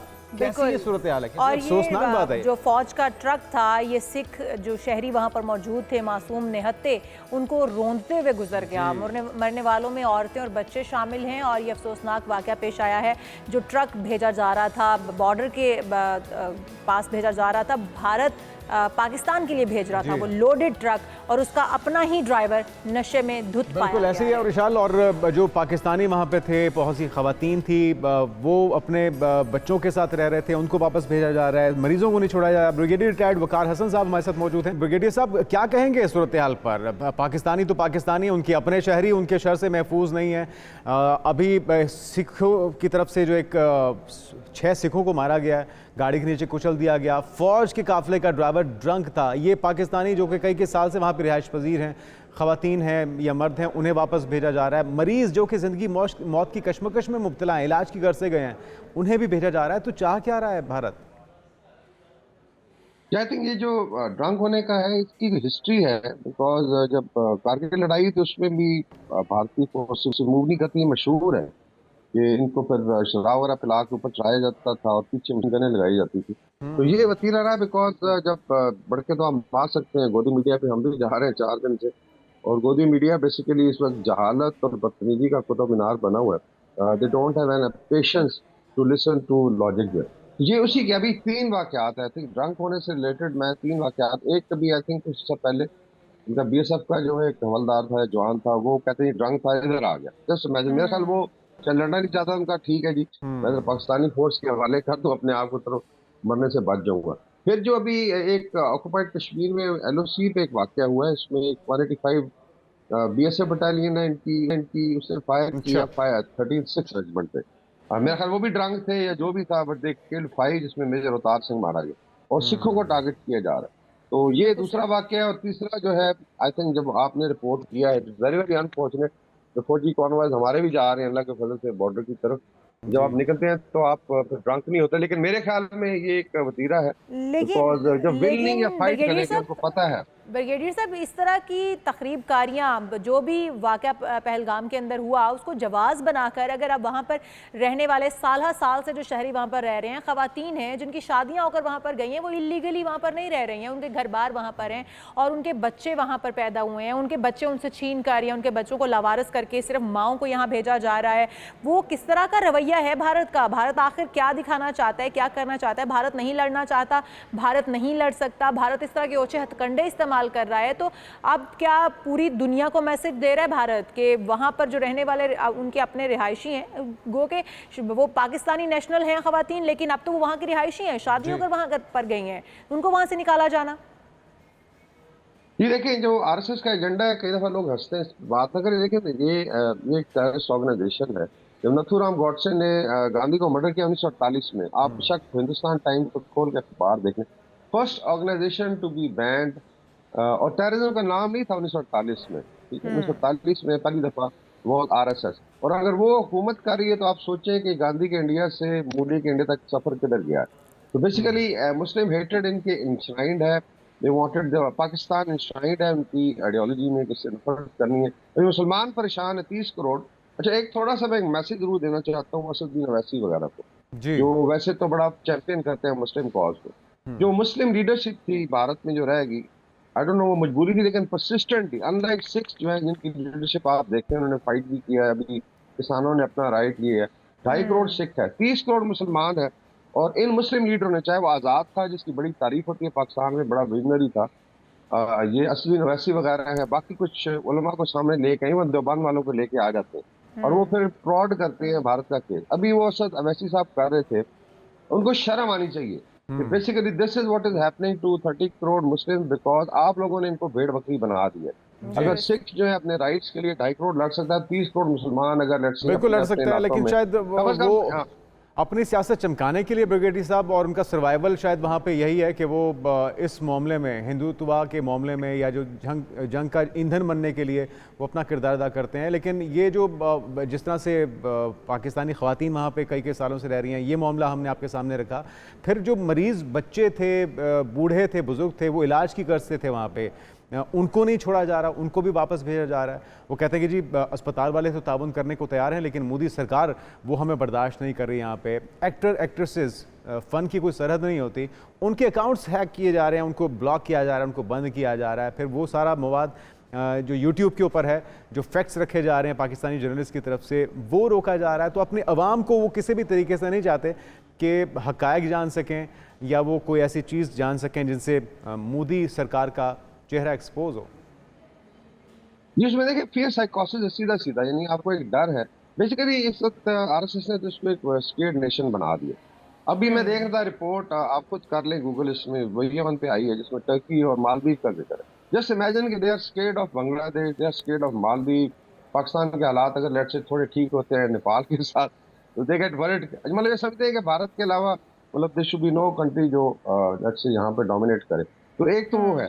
दूसरा मेरे ख्याल में जो मिलिट्री प्रिपरेशन है पाकिस्तान की, इस पर आई थिंक बात होनी चाहिए कि इतनी स्ट्रॉन्ग प्रिपरेशन है और फिर कौम जो है पीछे आके खड़ी होगी, बल्कि लोग कह रहे हैं हम आगे खड़े हैं। उसमें लास्ट टाइम इनकी जो एयरफोर्स थी वो एम्बेरस हुई थी, आप दुनिया ने देखा जब अभिनंदन का जहाज गिरा, और अभिनंदन को उन्होंने अवार्ड भी दिया और प्रमोट भी कर दिया। मेरे ख्याल अभी लेट्स से आई थिंक जो है वो शायद ग्रुप कैप्टन है, एयर कमोडोर। जस्ट इमेजिन के एक कावड़ आदमी। तो अभी मुझे लग रहा है कि लास्ट टाइम लेकिन ब्रिगेडियर साहब, आपको नहीं लगता कि ये जो एम्बैरेसमेंट थी भारत की, और भारत ने वहाँ पर जाके उसको अवार्ड से नवाजा, तमगा हुस्ने कारकर्दगी दिए जा रहे हैं और उसको प्रमोट किया जा रहा है, आपको नहीं लगता कि अभिनंदन को वापस भेजने की बजाय एक मिसाल बनाना ज़रूरी था पाकिस्तान के लिए, ताकि भारत दोबारा इस तरह का कदम उठाते वक्त हज़ार बार सोचे, पाकिस्तान की तरफ मैली आंख उठाकर देखते हुए हज़ार बार सोचे? आप नहीं समझते अभिनंदन हो, कुलभूषण जाधव हो, इस तरह के जो टेररिस्ट इकदाम पाकिस्तान के अंदर इनकी जानिब से होते रहे हैं, वो मिलिट्री लेकिन हमेशा पाकिस्तान ने कुछ जैसे दिखाया सूरत में, तो क्या बेहतर होता कि इनको शड़प कॉल किसी और अंदाज में दी जाती बजाय इसके कि चाय पिलाकर और वापस भेज दिया जाता? जी, I think I agree with you. बहरहाल उस वक्त शायद जनवा कन्वेंशन वगैरह का ख्याल किया गया, इंसानी हमदर्दी के तहत था कि जो है सिचुएशन जो है उसको मैनेज किया जाए।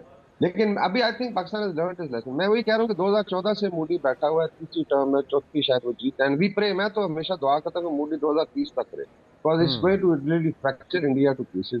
तो Pakistan should be very clear कि आपके हालात ठीक नहीं हुए। उनकी नफरत बड़ी क्लियर है, they don't want to play cricket. मुसलमानों के साथ जो हो रहा है उस पर भी लंबी बहस है। Actually we are writing a book on Indian fault line, इंशाल्लाह नेक्स्ट ईयर आएगी। तो उसमें ये है कि basically they are very clear. हमें यहाँ पे मुगालता जरूर रहा है, चाहे वो कल्चरल एक्सचेंज हो, चाहे जी डेलीगेशन जा रहे हैं, स्पोर्ट्स है, तिजारत है, भाई नहीं हो सकती if they don't want it to hell with it, जो सॉरी टू से। और अभी बात है कि we are into a long term conflict, because आगे इंडस वाटर ट्रीटी पे जो उन्होंने कदम लगाई है, अगर वो आगे चलते हैं और वाटर मनूवर भी शुरू करें तो ये आप लंबी एक साइकोलॉजिकल वॉर के लिए तैयार है। बिल्कुल है, इसके लिए हम तैयार हैं और हमारी अफवाज भी तैयार है, हमारी अवाम भी तैयार है, और अवाम ने कह दिया कि हम सीसा पिलाई दीवार की तरह हम अपनी अफवाज के साथ खड़े हैं। हमारे साथ बैरिस्टर अमरत अहमद शेख, उन्होंने भी हमें ज्वाइन कर लिया है, माहिर बैन अल-अक़वामी क़वानीन। वेलकम टू शो कहेंगे आपको। अमरत साहिबा, जो सूरत हाल इस वक्त बनी हुई है, आप समझती हैं कि जिस तरह से ख़वातीन को वहाँ से निकाला जा रहा है और ख़वातीन हमारी जो बेसिकली वहाँ पर रहती हैं शादी करके, इलीगल तो नहीं रह रही हैं, जिनको निकाला जा सकता है, कभी भी आप उन्हें कह सकते हैं कि आप यहाँ से जा सकती हैं, और उनके बच्चे वहाँ पर हैं, बच्चे वहाँ के नेशनल हैं, आप उनसे बच्चे छीन रहे हैं उन माओं से जिन्होंने अपनी जवानियाँ वहाँ पर अपना एक वक्त गुजारा है, कोई 10 साल से वहाँ पर है, कोई 12 साल से वहाँ पर है, उनको इस तरह से पाकिस्तान वापस भेज दिया जाना, उन्हें जाने के लिए पाकिस्तान मजबूर किया जाना, आप समझती हैं कि ये दुरुस्त तरीका है? कवानीन इसके ऊपर क्या कहते हैं? अस्सलाम वालेकुम जी। सबसे पहले तो thank you so much for having me on your show. और मैं ये समझती हूँ कि ये एक बहुत अहम मौजू है और इसके ऊपर तो बहुत ज़्यादा तफसीलन बात होनी चाहिए। देखिए, वहाँ के जो इस वक्त सूरत हाल है, अगर मैं आपको थोड़ा उस चीज़ से आगाह कर दूँ तो मैं आपको इतना बता दूँ कि वहाँ पे भी एक मायूसी का ही आलम है।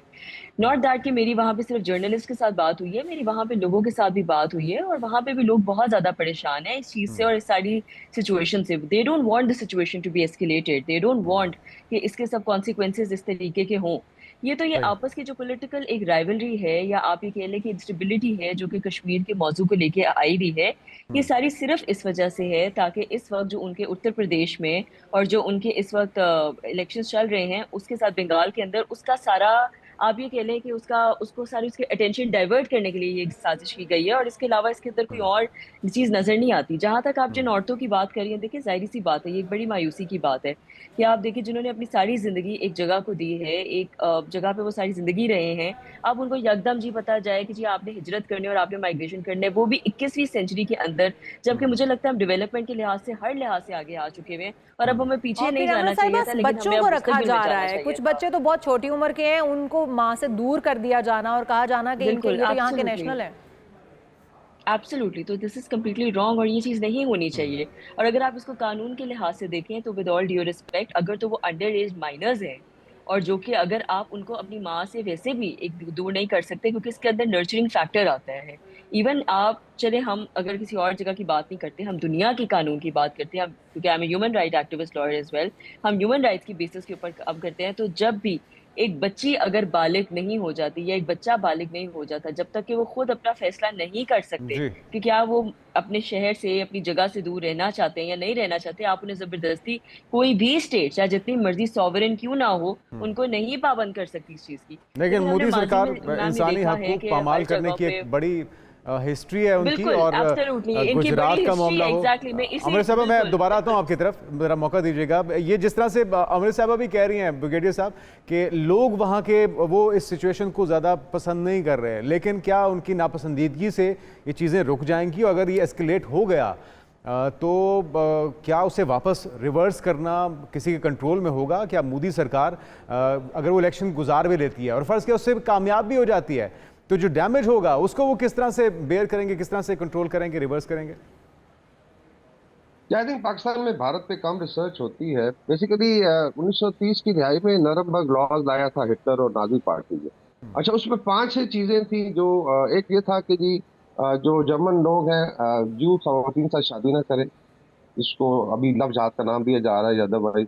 उनके बिजनेस को अटैक किया गया। उसके बाद उनके कैरिकेचर बनाए, उनको डिमोनाइज किया गया। और उसके बाद आपने देखा कि फिर बात चली गई हॉलोकॉस्ट पे। तो भारत की जो आरएसएस है इसका बड़ा सिमिलैरिटी है। गोलवालकर, सावरकर और हेडगेवार उसी दौर में हुए 1920 में जब नाजी पार्टी ने स्वास्तिका का निशान देख लें, कॉमन है। तो ये आई थिंक अभी इम्पोज कर रहे हैं बिकॉज दे अभी सब बिहार की बात होती है, इलेक्शन आ रहे हैं और इट्स बड़ी स्टेट है, ऑल दो बीमारू स्टेट कहलाती है, जी लेकिन इसमें अभी इलेक्शन जीतने हैं। तो इसमें Hindu Muslim is very important, anti Pakistan rhetoric, that's why I think false flag का लिंक वहां पे बनता है। मेरे ख्याल में, मैं तो एक्चुअली अनफॉर्चुनेट टीम है, हमेशा ये कहता रहा हूँ कि एक टाइम आएगा। अच्छा, एक और थोड़ा सा अगर आप 1 मिनट दे दें जी जी कि मेनली भारत में कहा था कि माइनॉरिटीज को सप्रेस किया जा रहा है। ये थोड़ा डेमोग्राफिकली देखें, it's a minority which is suppressing the majority. एक मंडल कमीशन रिपोर्ट है, आप जरा खोल के देखिएगा। जी जो अपर कास्ट है 3 ब्राह्मण, क्षत्रिय और वैश्य, वो जी 23% है। बाकी सारा भारत जो है ना अप्रेस्ड है, चाहे वो शूद्र है जो 40 करोड़ है, 30 करोड़ बिल्कुल मुसलमान है, दलित है 20 करोड़, आदिवासी है, क्रिश्चियन है, सिख है। तो ये फिर साथ अभी गोदी मीडिया और जो कॉर्पोरेट इंडिया, अंबानी, अडानी, ये लोग मिल गए हैं। जी तो अभी इसमें एक ग्रुप बन गया आरएसएस के साथ, इनके बिजनेस इंटरेस्ट भी है। तो बेसिकली ये 23% ने दबाया हुआ। और मेरे ख्याल में जब ये स्प्रिंग जो है बिल्कुल दुरुस्त। पूरा कंप्रेस हो जाएगा, फिर ये रिबाउंड करेगा। और अगर And आरएस then का I think नजरिया either इसी they तरह will से रहा, जी जी, अगर आरएस जी का जी नजरिया इसी तरह से विद इन काम इंडिया करता भी रहा, सिविल वॉर हो सकती है, विद इन इंडिया भी हो सकती है, और पाकिस्तान के साथ वी आर रेडी और वी डोंट वांट इट, लेकिन साहब बताया बड़ी गया, भारी लेकिन कीमत अगर होता है तो मेरे ख्याल से बड़ा बुरा अक्षर होने बड़ी वाला भारी है। कीमत चुकानी पड़ सकती है। बहुत शुक्रिया बहुत शुक्रिया। ब्रिगेडियर वकार हसन साहब, ब्रिगेडियर रिटायर्ड वकार हसन साहब हमारे साथ मौजूद थे। अमृत साहब, आपसे जानना चाहिए कि इलेक्शन तो हो रही है, बुनियादी इंसानी हकूक़ की भी इंटरनेशनल कवानीन भी इसकी मुखालफत करते हैं, लेकिन आपको लगता है कि ये इलेक्शन अगर गुजर जाएंगे तो दोबारा से इनको बुला लिया जाएगा? ये आजमाइश लंबी है इन खवातीन को? क्या लगता है भारत के जो कवानीन हैं वो क्या कहते हैं? इंटरनेशनल लॉज को तो वो बिल्कुल ही पामाल कर रहा है। देखिए, पहली बात तो ये, हमने जैसे अभी थोड़ी देर पहले आपने ही ये बात कही थी कि इंटरनेशनल लॉज की बालादस्ती ना करना और उनको आप ये कह दें तोड़ देना और उनको हर लिहाज से एब्रोगेट करना। आई थिंक ये मैं बहुत दफ़ा भारतीय चैनल्स के ऊपर भी कह चुकी हुई हूँ और मैं वैसे भी इस बात को प्रोपोगेट करती हूँ कि ये उनको ना आदत पड़ चुकी हुई है। आप ये देखिए, कश्मीर के अंदर इस वक्त जो उन्होंने हरकत की हुई है, कब से ये मसला मसाइल चल रहे हैं। 5 अगस्त 2019 से उन्होंने एब्रिकेशन ऑफ आर्टिकल आपकी की हुई है। उसके बाद आप ये देखें कि अभी भी जो उन्होंने ट्रीटी की सस्पेंशन की है 1960 की इंडस वाटर ट्रीटी की, it's a clear cut suspension. दुनिया की किसी भी दुनिया के अंदर, आप किसी भी रियासत के अंदर आप इस तरीके की हरकत नहीं कर सकते कि इतनी बड़ी डेमोक्रेटिक कंट्री एक इतनी बड़ी वाटर ट्रीटी से को आप इस तरह सस्पेंड कर दें। सेकेंडली, हैविंग सेड दैट, आप जिन औरतों की बात कर रहे हैं सर, देखिए अगर आप इंटरनेशनल कवानीन के हिसाब से देखें तो सूदी तौर पर तो उनको इस तरीके से बच्चों के बगैर भेजना भी नहीं चाहिए था। पहली नहीं, बात तो अगर उन्होंने यहाँ बच्चों पे की बात गलती कर आपने दी पहले है। तो लेकिन कवानीन पे बात ये ऊपर है बात कि की है अमृत साहिबा, बच्चों की, कि बच्चों के कवानीन ये कहते हैं कि अगर वो बालिग नहीं है और बिल्कुल अपना फैसला बिल्कुल खुद नहीं कर सकते बिल्कुल तो उनको बिल्कुल जबरदस्ती नहीं बिल्कुल भेजा जा सकता। एब्सोल्युटली लेकिन अगर औरतों की एब्सोल्युटली बात की जाए, एब्सोल्युटली अगर औरतों की जी बात की जी जाए जो शादी होकर किसी भी दूसरे मुल्क में जाती हैं, पाकिस्तान से भारत फॉर एग्जाम्पल गई हैं, तो उनके ऊपर कवानीन क्या कहते हैं कि वो उनके शौहर का घर ही उनका घर है? मतलब शादी के बाद तो ये तस्वुर ही बदल जाता है ना कि माँ बाप का घर औरत का घर रह जाता है। शादी के बाद जो देखिए मर्द वो का घर होता है पाकिस्तानी वही भारत देखिए वो में। जो आप जी जी। बात हाँ जी वो जो आप बात कह रही हैं ये तो एक पाकिस्तानी नैरेटिव होता है ना। हमने लॉज के हिसाब से जब देखना होता है तो इट्स ऑल अबाउट नेशनैलिटी। तो अगर लॉज मिसाल क्या के तौर कहते हैं पे खवातीन के इफ आई लिए? Get married to somebody who is an Indian, ठीक है, और मेरे पास जिस तरीके से मेरा आइडेंटिटी कार्ड है इस तरीके से उधर का भी आई एम श्योर कोई जिस तरीके से उनके कार्ड्स होते हैं नेशनल आइडेंटिटी कार्ड्स, उसकी बेसिस के ऊपर अगर तो उन्होंने अपने पासपोर्ट को या अपने आईडी कार्ड की कन्वर्जन करवा ली हुई है तो फिर वो वहां की शहरी बन जाएंगी खवातीन, जिस तरीके से दुनिया भर में होता है। तो अगर वो वहां की शहरी बन गई हुई हैं लेकिन उनकी हाउ एवर उनकी बेसिस कहीं और की थी, क्योंकि ऑब्वियसली बात है कि उन्होंने वो टाइम पीरियड वहां का पूरा नहीं किया होगा, क्योंकि हर दुनिया की नेशनैलिटी या आईडी कार्ड लेने के लिए आपको एक रिक्विजिट टाइम पूरा करना पड़ता है। अगर उन्होंने वो अपना टाइम पूरा नहीं किया हुआ तो जाहिर सी बात है उनके ऊपर वही कवानी लगेंगे जो उनकी होम कंट्री से लगेंगे। इस वजह से फिर जाहिर सी बात है उनके ऊपर वो कवानी नहीं लग सकते जो एक नेशनल्स के ऊपर लगते हैं।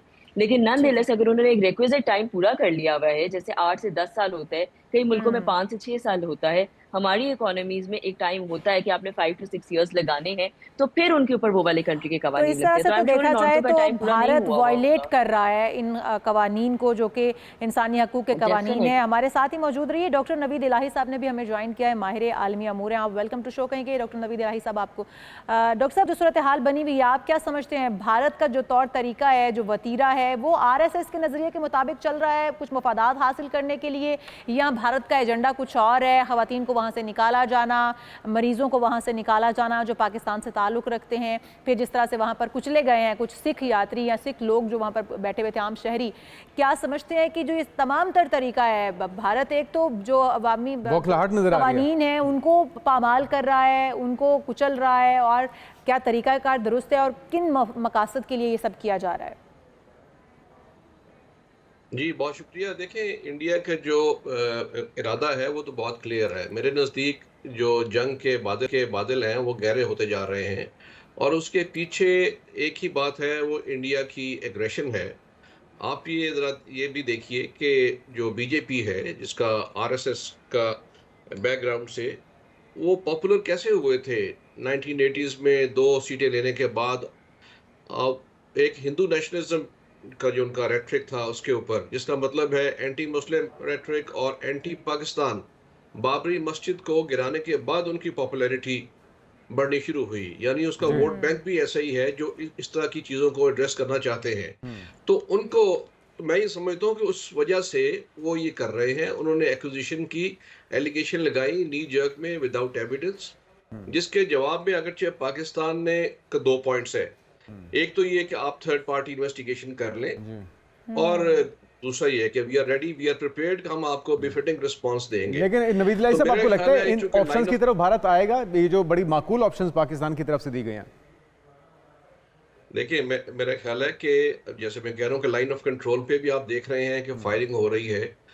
अगरचे अमेरिका ने भी, यूएन चीफ ने, फिर यूएन सेक्रेटरी जनरल ने बात की प्राइम मिनिस्टर से, लेकिन किसी बात का पॉजिटिव जवाब इंडिया नहीं दे रहा। तो इसका मतलब ये है कि कुछ ना कुछ तो उनके लिए वो करना चाहते हैं, और हमारी इंटेलिजेंस रिपोर्ट्स भी ये थी कि वो उनका कोई इरादा है।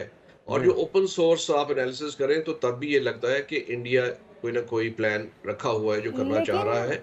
लेकिन और डॉक्टर उसका साहब कुछ नुकसान समझ भी नहीं होगा। आती इसकी, क्योंकि जिस तरह से आप बात कर रहे हैं, आप कह रहे हैं कि भारत जो है वो अपने अंदर पॉलिटिकली फ़ायदा हासिल करने के लिए ये तमाम तर कोशिश और काविशें कर रहा है, मुस्लिम, क्योंकि उन्हें मुस्लिम दुश्मनी के बाद एक वोट बैंक मिलता है। अगर हम देखें तो वहाँ पर तो हिंदू भी महफूज नहीं है, वो दलित हो गए, वो शूदर हो गए, जो छोटी कास्टें हैं हिंदुओं की वो भी महफूज नहीं है, सिख वहाँ पर महफूज तमाम अक़लियतें तमाम अक़लियतें वहाँ पर महफूज नहीं है। तो भारत अगर सिर्फ वोट बैंक के लिए, वोट हासिल करने के लिए मुस्लिम दुश्मनी को बनाकर जवाज तो सिर्फ वोट हासिल करना चाहता है, तो मुझे लगता है कि ये एक बड़ा भोंडा मजाक हो सकता है भारतीयों का जो कि वो कर रहे हैं। नहीं, देखिए, आप हिस्ट्री देख लेना पिछले 30-40 साल की। बीजेपी ने क्या किया है, एंटी मुस्लिम रेटरिक पे सारी बात, जैसे मैंने अर्ज किया पहले, उनका आगाज ही वहां से हुआ, उसी के ऊपर वो पले बड़े हैं। तो वो अपने तौर पे समझ रहे हैं कि हमारा तो कामयाब है उस लिहाज से। तो आप देखें कि जो मोदी बार-बार उस पे जीत रहे हैं उसी रेटरिक पे, तो इंटरनली तो वो कामयाब हैं उस पे, जो कुछ भी हो रहा हो वहाँ पे। दूसरी बात मैं ये अर्ज़ कर रहा हूँ कि अब अगर वॉर होगी लिमिटेड या जो भी, वो बड़ी डिस्ट्रक्टिव होगी। उसकी वजह ये है कि अब एलिमेंट ऑफ सरप्राइज़ जो है वो ख़त्म हो चुका। दोनों पार्टीज़ फुली प्रिपेयर्ड हैं और अब अगर जो भी जंग होगी उसमें नुकसान होगा।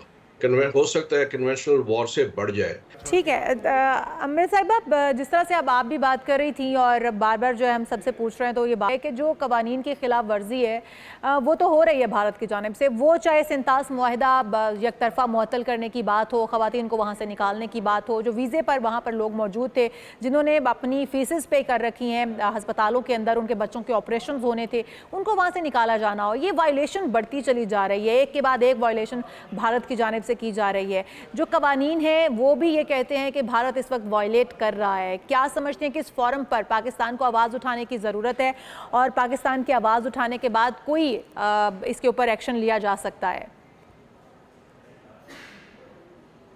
देखिए, सबसे पहले तो मैं ना कुछ 2 बातें हैं वो मैं सर जब बात कर रहे थे उसमें ऐड ऑन करना चाहती हूँ एंड इसके बाद I am going to answer your question.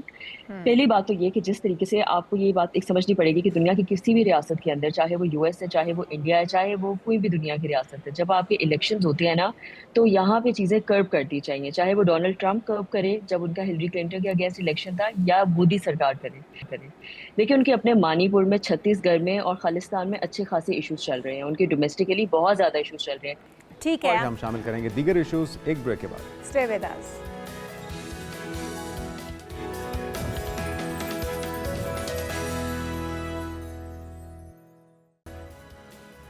Programme में एक बार फिर से आपको खुशामदीद कहते हैं नाजरीन। साल का ये 5वां महीना जिसका आज आगाज़ हो चुका है, आज यकम मई है, तो इस हवाले से हम जानेंगे कि यकम मई सितारे क्या कहते हैं, ये महीना कैसा रहेगा ओवरऑल फाइनेंशियली, ये महीना मुल्क के लिए और आपकी सेहत, तालीम, कारोबार, सनतकारी, नौकरी और ये मोहब्बत वाले मामला जो हैं, ये सारे मामला किस तरह से चलने वाले हैं इस महीने में और अगले महीनों में। इसी पर उनसा साहब एक बार फिर से हमारे साथ मौजूद हैं। उनसे आपको वेलकम कहेंगे। गुड मॉर्निंग, कैसी हैं आप? ठीक हैं? गुड मॉर्निंग, अस्सलाम वालेकुम। मैं बिल्कुल ठीक ठाक, अल्लाह का शुक्र है। आप कैसे हैं? क्या अल्लाह का शुक्र। आपके पास क्या फोरकास्ट है इस मई के महीने की, क्योंकि आगाज़ हो चुका है, लोग जानना चाहते हैं कि मोहब्बत में कामयाब होंगे, मुआशी तौर पर तरक्की करेंगे, बिजनेस अच्छा चलेगा, जॉब्स की कोई नई अपॉर्चुनिटीज़ मिलेंगी। और हमारे प्रोड्यूसर साहब तो ये भी जानना चाह रहे थे कि अगर नॉर्दर्न एरियाज़ में निकल जाया जाए वो भी साजगार रहेगा किन सितारों के लिए, तो वो भी बताइए किसके साथ निकला नहीं जाए, अपने पार्टनर के साथ। वैसे तो ये मई का मंथ जो होता है वो टॉरस का मंथ होता है, टॉरस की बर्थडेज होती हैं। एनीवेज हम एरीज से शुरू करते हैं और एरीज वालों के लिए जो कार्ड है 2 वैंड्स का कार्ड है, तो मुझे लगता है कि थोड़ा कंफ्यूज रहेगा एरीज। हो सकता है 2 ऑप्शंस हों शादी के लिए, जॉब के हवाले से, कारोबार के हवाले से। सेहत इनकी बहुत अच्छी रहेगी लेकिन गुस्सा उनको ज्यादा आ सकता है। अब 2 ऑप्शंस की तरफ उनको कंफ्यूजन्स हो सकती है कि कौन सी जॉब मेरे लिए बेहतर है या किसके साथ रिलेशनशिप रखना चाहिए, शादी किसके साथ करनी चाहिए। तो 2 रिश्ते आ सकते हैं या 2 जॉब ऑफर हो सकती है, 2 जगह पर जाकर ना इंटरव्यू दे सकते हैं, तो उन पे डिपेंड करता है। तो थोड़ा सा ये मंथ जो है वो कोई फैसला लेना का नहीं बल्कि सोचने समझने का है। थोड़ा सा अपने आप को वेटिंग पर लेकर आए, थोड़ा सा उसको गौर करें और उसके बाद फैसला करें। अब टॉरस की बात करते हैं जिनके इस मंथ में बर्थडे है। टॉरस वालों को थोड़ा सा एहतियात करनी चाहिए, किसी के साथ लड़ाई झगड़ा नहीं करना चाहिए, किसी और के झगड़े में दखल अंदाजी नहीं करनी चाहिए, वरना लेने के देने पड़ सकते हैं, यानी कि मामला उनके अपने मसाइल शुरू हो सकते हैं। अब जॉब के हवाले से थोड़ी बहुत रुकावट आ सकती है। अगर कहीं पे इंटरव्यू दिया है या कहीं अप्लाई किया है तो थोड़ा डिले हो सकता है, लेकिन जॉब उनकी हो जाएगी। जो लोग जॉब सीकर्स हैं, जॉब के हवाले से परेशान हैं, इंशाल्लाह इस मंथ में उनका मसला हल हो जाएगा। रिलेशनशिप में भी कोई जो है कामयाबी नजर आ रही है, शादी के बहुत अच्छे चांसेस नजर आ रहे हैं टॉरस के, और यहाँ फिर कहीं रिश्ता पक्का हो सकता है, मंगनी हो सकती है। जेमिनाई की बात करते हैं। जेमिनाई वालों के लिए अगर कहीं पर फाइनेंशियली इन्वेस्टमेंट कर रहे हैं या कोई प्रॉपर्टी ले रहे हैं तो फिर उनको एहतियात करनी चाहिए। पैसों के लेन देन में उनके साथ कोई धोखाबाजी हो सकती है, कोई चीटिंग हो सकती है। और सेहत के हवाले से भी मैं यही कहूँगी कि जिनको ब्लड प्रेशर, हार्ट का मसला है, उनको एहतियात करें, वरना ये मसला ख़राब हो सकता है। तो थोड़ी एहतियात और जो है वो अपनी डाइट को बेहतर बनाएं, तो उनकी सेहत अच्छी होगी। फिर ठीक हम है। कैंसर की बात करते हैं। कैंसर वालों के लिए सफ़र बहुत अच्छा रहेगा। अगर कहीं ट्रैवल करते हैं, चाहे हॉलिडे प्लान कर सकते हैं, या फिर जो लोग बाहर मूव होना चाहते हैं या ट्रैवलिंग के लिए कारोबार कर रहे हैं, या कोई ऐसा बिजनेस कर रहे हैं, कोई ट्रेडिंग कर रहे हैं, इम्पोर्ट एक्सपोर्ट कर रहे हैं, तो उनके लिए बेहतर रहेगा। और ठीक। कैंसेरियंस की शादी का भी जैसे वर्ल्ड का कार्ड है कि बहुत अच्छा है, उनको आपका सोलमेट मिल सकता है, उनको अपना जो है जबरदस्त। पार्टनर मिल सकता है। वाह। फिर हम बात करते हैं लियो की। लियो वालों के लिए सेलिब्रेशन टाइम है, बहुत अच्छा अच्छा टाइम है, जी। पार्टी टाइम है, फन टाइम है। पार्टी तो टाइम। एक ट्रैवल भी हो सकता है, दोस्तों के साथ पार्टी भी हो सकती है, फिर बिजनेस से रिलेटेड, काम से रिलेटेड कोई उनका सफर भी आ सकता है।